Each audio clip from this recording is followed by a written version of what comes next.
Um, this is the Hammond Hall Art Gallery here at Jacksonville State University. There's a little bit of a panorama. And artist Renée Rey, she is from Florida, and her show Original Spin is what is up right now. I figured that I would just ask you a few questions, and then while you speak, I'll just kind of show the artwork, and then we'll see if anyone else has questions while we're in the chat. So let me go ahead and turn this around. Renee called it a walk and talk, which I thought was a great name for this. So, Renee, why don't you start by telling us a little bit about the residency where you created some of this artwork? Okay, there are actually two residencies. This was the residency, the one you have up here is Utopian Tempest, and I did that at a residency in New York City at the School of Visual Arts last summer. Oh, wow. Okay. Yeah. So this is one of the more recent works. Yes. Yes. But I also wanted to start by saying thank you so much for having me here. Oh, yes. Thank you so much for showing with us. We were so excited. So excited. It's a great opportunity, and I want to thank everyone who was involved in selecting me and my work also. To have yes, our gallery committee, yeah, we were all very excited. Oh, thank you. Thank you. You're so welcome. Much. I think Renee has been a fantastic exhibiting artist. She was on top of everything. Thanks. You're welcome. So this piece, go ahead. I was going to say, there's 3 7x7 pieces here, and then a 4th one over here. I was going to see if you wanted to tell us a little bit about those as well. Sure. So those large pieces were actually the start of a whole new series of work that I did. These were done also at a residency. I was invited back in 2016 to Sun Peak Center for Art and Sustainability in Colorado Springs, Colorado. And I was really fortunate to spend a month there. And I could do whatever I want. However, there was only one stipulation, that it had to do with the environment. Whatever I created had to do with the environment. So it really got me inspired to think about the surroundings and the work that I had done previously and create something totally new. So I actually started with 5 studies that are also up on the wall. And then from there I did, yes, you can see the smaller one to your yes. That's the study for the piece 2HE sustaining, which is in the middle there, the large piece right there. Yes. And these, this was 1H sustaining, which is the one on the right there. Mm-hmm. Yes.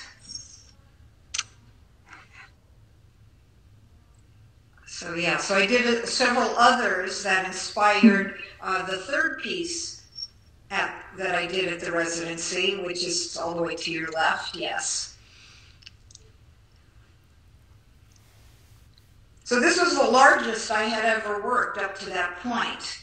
So I really love working large, but I found the larger I go, the more, the better my work is. So like I said, I was really fortunate to have had that experience. Yeah. Do you think it's because you can add in so many small things to create the larger image? Like I loved the fish details and the periodic tables and. Right, yeah, there's so much I can do with large work, but I also have a lot of energy, and I just seem to, that things come more alive when I paint large. You can spread out and be extra creative. in these pieces, I'm glad you brought up the periodic table and the fish. The work Yes. is inspired by the environment, but also our connection to one another, and also to science, and to biblical and biblical verses that I've used. Wait, hold on, my screen is going out. Uh-oh. Good? Okay. Yes, we can see you. Yes. So, as you can see in these pieces here on the right, I have text. If you go up close, you can see that I use text as an abstract element. But they are references to the Quran, the Bible, and also to Buddhism that deal with the environment. I feel this strong connection with our past as well as with our present, and I feel that that informs our future. The other part is that I was talking about was the periodic table. Mm-hmm. And all the titles in this series starts with 1, H, which is hydrogen. And then 2, He, which is helium, and so on and so forth.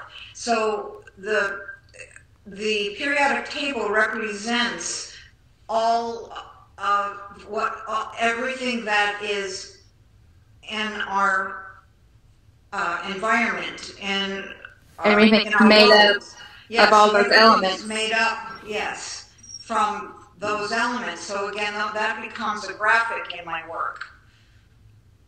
That's amazing. I was going to ask about, I noticed the titles were elements. That's something that I never thought about, how we're all made of the same elements, nature and humanity, and even the things we create, like table salt, you know? Exactly. So I wanted to ask also, I noticed you have a lot of form in your artwork. And a lot of them are female or kind of androgynous. Yes. I wanted to ask about your inspiration with using the form. Well, I've been a figurative painter for many, many years. I diverged from the figure being the main focus of the painting when I went to this residency. Mm-hmm. However, it's come back into my work. There is the idea of identity, whether it's age or gender or culture,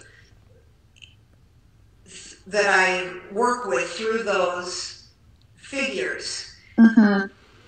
And because we're all connected, I feel that there is that connection, that age, that gender, that culture between mm-hmm. us. They also are mostly self-portraits. Oh, okay. So I work out that issue those issues with how I feel about myself. So going mm-hmm. forward and dealing with those issues of identity and then using those to connect with everyone else. Okay, that makes sense. And I like the ambiguity of the figures too, so it is very relatable. Yeah. You can kind of, you're welcome, you can kind of insert yourself into the feeling of the painting.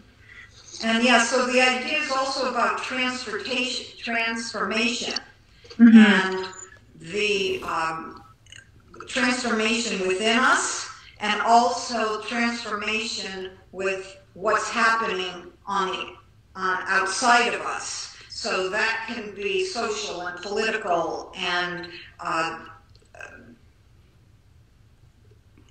anything that we connect with and with each other. Now, I was reading in your statement that you mentioned your work is influenced by growing up in the late 60s and the early 70s. Yes. And so that included like feminism and civil rights movements and political and social changes. Do you think that viewers could find today's social climate reflected in some of your older works? I think there has been that throughout my work. I've dealt throughout my career. I've dealt with issues of the peace process in Israel, the homeless, and the environment has been a thread that has connected my work. And so all of those issues that I felt strongly about when I was younger and was just in the air and couldn't help but be informed by, Right. definitely come into my work. And sometimes in more subtle ways, more obvious, or more obvious, and sometimes not so obvious. Dallas said she really is enjoying how the images float in the large space, and then the color just drips down and gives it a real light and fluid feeling. I agree. How they have these borders, but they come out of the borders as well. I think it gives them a definite presence. I mean, obviously they're large, so that gives them a presence, but, you know, within their campus. Well, I know we have a video of Renee going in the gallery, so if you come to view the show in person, you can hear her talk a little bit more in depth. But I also wanted you to speak a little bit about your process when you're painting. If you do things organically, or if you sketch up. Oh, like I know the environment. Yes. We just started. The thunder and lightning and rainstorm just started a little while ago, and I said, "Oh goodness!" I said, "Oh, that's going to be wonderful if there's a big kaboom while we're talking, or the lights might go out." Yes. Oh, we do have a question. Can you talk about the difference between the more ethereal and the dripping colors and the brighter, more intense ones? So I think maybe these are the more ethereal ones, and then your more recent work is a lot more vibrant, I think. Yeah, that's a great observation. So I have this desire to explore. Wait, sorry. Okay, my screen keeps going out. Okay. Oh no. The modern technology, right? I know. So I am interested in exploring the ethereal and the sublime, and so sometimes I think the feeling the work just depends on the feeling I have, and it's really intuitive and organic, as you had mentioned before. And then there's that other side of me that has a more bold boldness to it, so that comes out in some of the work. So I think it just depends on what I'm working on. And I think when I just started the series of work back in 2016, it was softer. Maybe I was, I probably was influenced a lot by the Colorado environment, which is different than New York City. So where I did these, although this one I did in Florida, I just finished that. That's the newest piece. But I stayed with those stronger colors. As opposed to these larger scale they are there's a lot of the coral colors and the softer. So I'm very much affected by my environment, where I'm working and creating. That was a great observation. Thanks for that question. Yes, it was, Gisela. I wanted to talk about this too. I noticed that this one has some textures. What did you do for the texture on this one? That's paper and, actually, I think that's sandpaper. Yeah, that's the one that has sandpaper. I love the idea to have that more rough and fine texture together. So I was playing with that idea. And that's molding paste that I use. So I built up the texture on the canvas. So my work actually is going more into mixed media and installation work, but that's that's still in the nascent stage, but that is what's coming next. So this was my experimentation with using different materials. Although I've done it in the past where I've used different materials, but this is a whole new direction that's happening. Right. That's beautiful. So I know that in the video we have here in the gallery, I asked you a little bit about if you have any daily practices or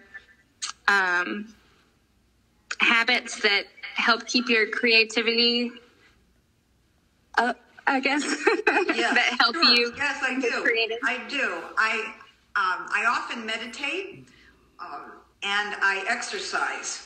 So those have been things those are two things that have kept me going. I read. I'm influenced by the things I read. But I think those are the main things. And of course, just keep working. It's like a snowball effect. So the more I work, the more ideas I have. Right. I think that's with every artist. Yeah, absolutely. Absolutely. That kind of the meditating and the exercising and taking care of your physical self kind of translates back to your work about how we're all connected, and if we take care of our environment, that's important, but it's also taking care of ourselves because we're all made of the same. So yes, makes a lot of sense. Yeah, very true. Yeah, lots of great textures and colors. So are your smaller works more studies, like this is on paper, or is that how you decide on color palettes or things like that for your larger paintings? Exactly right. When I'm trying to work something out, an idea, I like to work on paper. I love how the paper absorbs the oil paint. And so, yeah, that's just something that I've done throughout my career.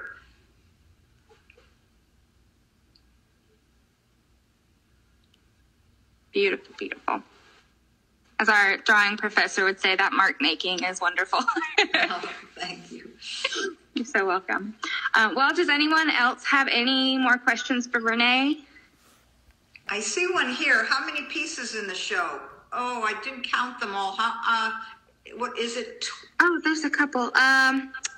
There's 1, 2, 3, 4, 5, 6, 7, 8, 9, 10. It's around 20, I think. Yes, 20. About 2021. Okay, good. And then let's see, from what period? Yes. So that's from 2016 to the present. Yes. Thanks, Gisela, for asking those questions. Yes. Do we have I see others another that one. we missed? Yeah. I'm just getting used to this. This is my first time doing I know, it wasn't this live. Instagram live. Me too. Here's another one. It is great to see the series of works with a symmetrical, mystical form of clouds. Can you speak about that form more? Yeah, great question.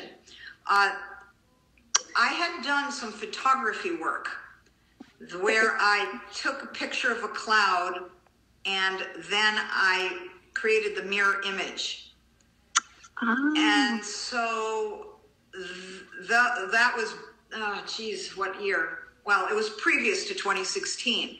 And before I had gone to the residency, I had spoken with John Lasciuto, who's the director of the gallery here at Gulf Coast University, Florida Gulf Coast University in Fort Myers, Florida, and asked him for advice. And he said to me, Renee, before you go, spend some time creating some sketches and some ideas about what you might want to do. And even if you change everything completely, you're going to the residency with some idea. Something will happen. And that was such such great advice that I also went through my work and said, what are the elements that I really love about my work and want to narrow down and focus on? So when I looked at those photographs of the clouds that I had done, I said, that's an element that I want in the work. And so that became the backdrop. That became the the main focus on before I started adding more elements. So that has become, that was a consistent theme, that symmetry of those clouds. And to me, yes, it has a very spiritual, ethereal feeling. Yes, it does. It's beautiful. Dennis Church says, it's really nice to see all of these works in the large space of the gallery. The pieces are able to talk back and forth to each other. I agree. I think they're perfect in the space. Yes. And I love being able to see the earlier, more muted works transition into the bold, larger works. And I've kept that cloud feeling, but this time with the figures up farther into the atmosphere. Mm-hmm. And it's that idea of motion and transition that I'm working with here. And the idea of identity and how we're connected to the environment as well. So there are more ideas going on in these pieces. Mm-hmm. And they just took this turn. And this piece here was actually there are flowers. It's hard to see from this far away on either side. And this is actually native to Alabama. Oh, wow. Yeah, so that's and then there are my figures. Yes, and then this one is also. So this is the cahaba plant. Mm-hmm. And the name is believed to be from a Native American language, and I think it's running water or something like that. Oh, wow. The name of that. And the other one is the pitcher plant. Mm-hmm. And both of them are on the protected. Mm-hmm. They're protected plants. So I wanted to add that element into this piece. And again, if you go close into the figures there. Yeah. Beautiful colors. They're transitioning. They're moving and intertwined with one another, but still connected to the environment. Yeah. Is that what I noticed the diagonal lines that come in from both sides. Yes. And connecting to the flowers. Yes, and it has an architectural element. I have an interior architectural design background, and I had a career for many years. Yeah. And so those lines were something that they were elements that came into my artwork very early on. Because of that idea of the architectural. Yeah, I noticed mapping. There were some like geometric lines in some of these. Yes. Cahaba lilies only live in the middle of streams and creeks. Oh, thanks, Dallas. I didn't know that. So I think these were the Cahaba lilies. Oh, so did you read that? Yeah, that was a comment. She said the Cahaba lilies only live in the middle of streams and creeks. Wow, that's great. Yeah. That's beautiful. Yeah. How amazing. And I know pitcher plants also have a liquid inside, so. Yes, and they eat insects. Fluidity. Mm-hmm. Yeah. They're carnivorous plants. Yes. Which is really, a fascinating concept as well. Right. Right. And I noticed that a lot of your work, some parts stay very gestural and unfinished, like the hands and the feet. Is that just something that you decide on while you're doing the painting, or do you plan that beforehand? It's really as it goes. Well, actually both. So there's I just balance it as I go along. Mm-hmm. So I start with it being very gestural and drawn, the drawn figure, and then I decide where I want to put the paint and just, when I go into that zone. Yeah. So it's a constant push and pull of the material and the color and the form. Yeah. About how long would you say it takes you to complete one of these larger pieces? That's a good question. Well, actually, I did these fairly quickly when I was at the residency. So I did that in about 10 days, each of them. Oh, wow. Each of these? Yes, those two. Wow. And these have a little more, not detail, but elements, I guess. About how long would you say it took to complete these? Yeah, about the same. Okay. Wow. I started with a study with those, so it gave me a little bit of a head start. Right. A lot of the time it has to do with the fact that it's oil paint. Although I started with acrylic, and then I put oil over the acrylic. And so I had to wait for it to dry. But in Colorado, it dried really quickly, faster than I expected. Then that was another thing, too, because here in Florida, the oil paint takes longer to dry, and I think because of the humidity. Humidity, yeah. So I worked on a piece that took me months. Oh, wow. Yeah, the same size as that utopian tempest. Oh, wow. That one took you 10 days and one took you months. Yes. Gisela said, what's next to the video? So I think she is referring to these three. Okay, yeah, those are some studies that I did. That one, yeah, the middle one that I did was at the residency. So that one I wanted to explore what it would feel like to be in the cloud rather than at a distance looking at the cloud. Mm-hmm. And so those are bears that were those. Yeah, the drawings there, those are inspired by bears because in Colorado we had a bear visitation. Oh, wow. Which was new for me. Although now we have the Florida too down here, and that has become a really interesting issue. Oh, no. I think this one was done in 2018 or 2019. 2018. Okay, 2018, great.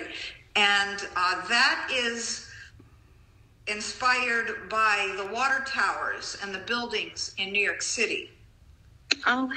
And so there's that idea of architecture that deals with sustainability because the water towers carry the water for us that we drink or hold the water for us. So there's an idea of sustainability from that perspective. Right. Wow. And then I'm assuming the power lines are kind of the same idea. Yes, exactly. So there's that. They have a wonderful architectural element, and I think there are rams in that one also at the upper left. Oh, yes. Yes. So, and then that idea of a connection through electricity, through energy. So that can be taken literally and figuratively. Right. I like that a lot. Dennis says, what is original spin? Original spin. Original spin is a great name that I can't take credit for. Actually, you have to give credit where credit is due. So Dennis, who's my boyfriend, created that name. He came up with that name. And it's stuck because there is that reference to the biblical ideas of the environment. And it's a play on the words original sin and now original spin. And my work has a lot to do with movement. And so we were brainstorming some ideas, and he came up with that. So thank you, Dennis. Yes. He's good with words and titles. That's great. Did he help you come up with the titles for the works? Those I started with 2016. You know, that was those I came up with myself. I love it. I love it. Well, does anyone else have any other questions? Let me make sure I didn't miss any again.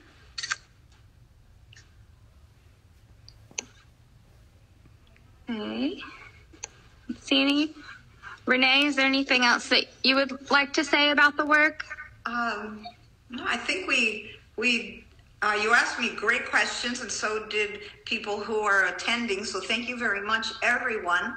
It's always great to have the questions come, so there's a launching point to discuss my work. Right.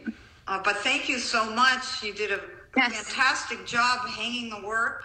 Oh, thank you. Beautiful. I'm really honored to be there. We're honored to have you. My work there. It is beautiful. And everyone, if you would like to come see the show in person, it is up until September 24th. And you can check the link in the Instagram bio of the art gallery page, or you can go to jsu.edu/art and go to the gallery schedule page, and that will take you to the link to schedule a viewing. So we have congrats, Renee. Looks amazing. Oh, thank you so much. So yeah, thank you so much, Renee, and thank you for joining us for a live and for showing with us.